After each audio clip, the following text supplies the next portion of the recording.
What on earth is time, anyway? I am Hesiod.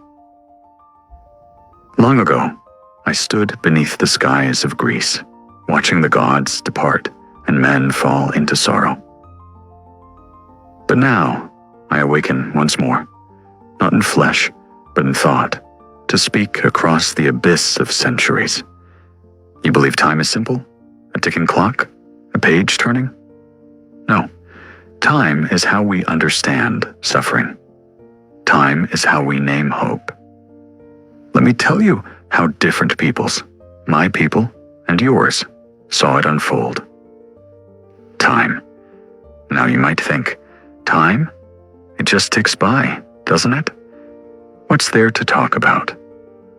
But actually, have you ever considered that across different civilizations, people's understanding of time has been wildly different? It's not just some objective thing. It's a deeply cultural way of seeing the world. 1. The Greek tragedy. Time as a downhill slide. Let's start with the West. You might have heard of the ancient Greek poet Hesiod. He wrote about a 5 ages theory, a kind of mythic timeline, where he said humans originally lived in a golden age. Hesiod was who I was, some 2,800 years ago. And now, across the great arc of time, I am speaking with you once more, to share how we understood time and what it meant to be human within it. Everyone was happy, didn't have to work, basically chilling with the gods. But then, as time went on, humanity just kept falling. We went through the Silver Age, the Bronze Age, the Age of Heroes, and finally landed in the miserable Iron Age. This is a classic fall narrative, isn't it? In Hesiod's eyes, time wasn't some staircase leading upwards. It was a slippery slope downhill. All that harmony, justice, and good times with the gods? Gone. Time was like a relentless current, pushing humanity further and further into division and suffering. He was so desperate, he even cried out, "Oh, if only I had never been born to this age, or had died before it came."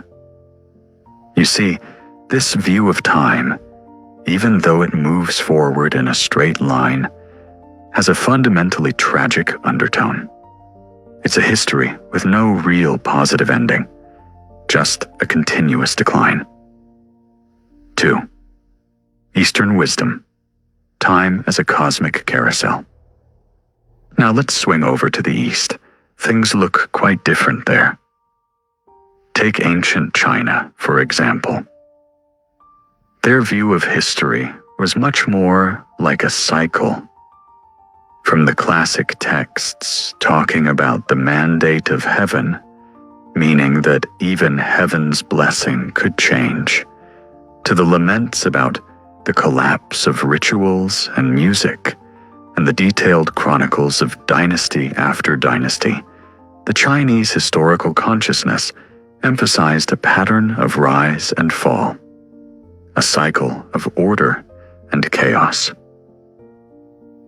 The reigns of legendary figures like Yao and Shun were like their golden age, legendary sage kings of ancient China who ruled between 2357 and 2070 BCE.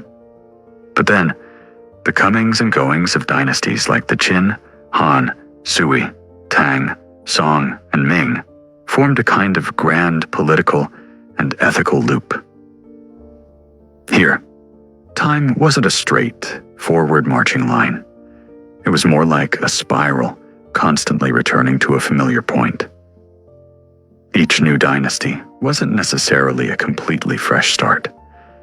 It was often about fixing the mess left by the previous chaotic era, bringing things back into balance. And then there's India, where they take this cycle idea, to an even more extreme philosophical level. Brahmanism and later Hinduism divide the world into 4 yugas, or epochs. Each yuga is a complete cosmic cycle, lasting billions of years. And each of us, as individuals, is caught in this grand cycle, constantly being reborn through samsara until our karma is resolved and we achieve liberation, moksha. Here, time isn't just non-linear. It's almost anti-historical. It doesn't really acknowledge linear progress or even history in the Western sense. The ultimate meaning of life and the world isn't in its changes, but in transcending those changes altogether. 3. Christianity's game changer: time with a purpose and hope. So, among these very different views of time, only Christianity gave linear time a really clear, ultimate purpose. Their story goes like this. First, creation, then humanity's fall. You know, Adam and Eve and the forbidden fruit, followed by a long, messy history.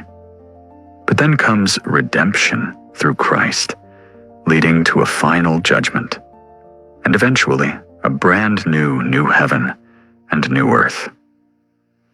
See how it keeps that fall element from Hesiod, but cleverly introduces the idea of divine grace, the necessity of judgment, and the ultimate hope of a perfect new beginning.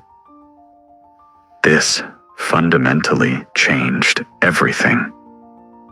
It took what could have been a purely tragic linear flow and gave it a definite direction and destination.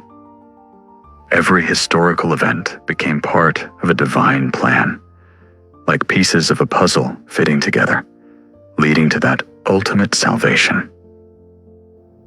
This teleological, linear view of time, meaning time with a clear purpose or end goal, didn't just shape medieval theology.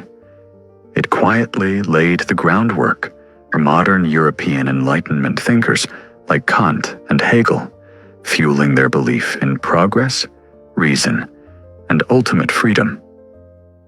4.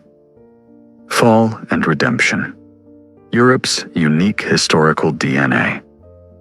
So, from Hesiod all the way through to modern thought, the fall and redemption structure became a kind of core narrative in European historical consciousness. It's completely different from the Eastern cycles. It embraces disaster and darkness, but it refuses to believe that disaster is eternal.